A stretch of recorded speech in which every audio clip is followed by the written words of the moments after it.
Hi, I'm Clare Zerny and welcome to the Taste Kitchen by Aldi. Today, for Easter, I'll be showing you my chocolate and pear tart with a little after-dinner twist.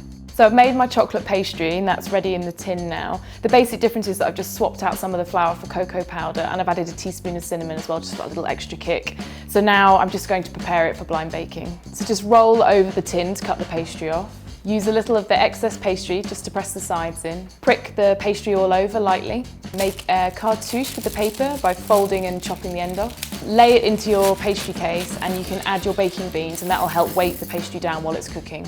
So I've finished prepping the pastry and it's ready for baking. I've got the oven at about 180 degrees. So I want to cook it for about 20 minutes before taking out the paper and the weights and then cooking for a further 10 minutes just to ensure that the base is cooked.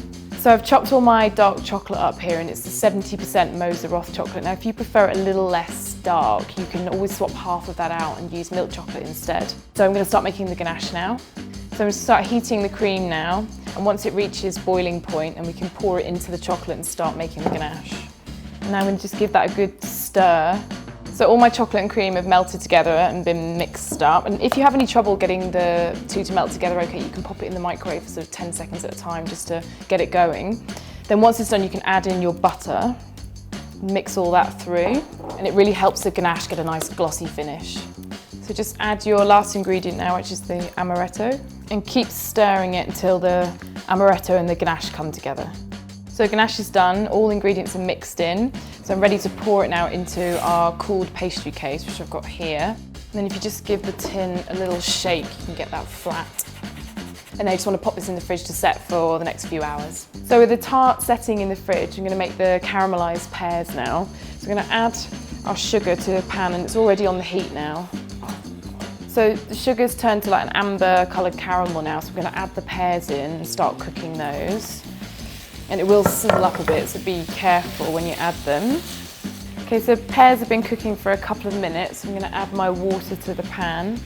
And this is essentially just going to poach the pears now for a few minutes. Okay, so my pears are finished cooking now in the caramel. So I'm just going to pour them out onto a shallow baking tray, and then we can leave them there to cool for later.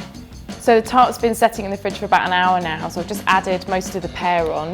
Just going to have a last couple of pieces. You can just dot them about where you like, really.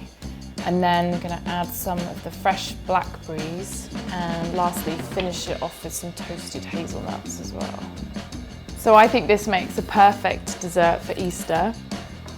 It's my chocolate pear and amaretto tart. Happy Easter!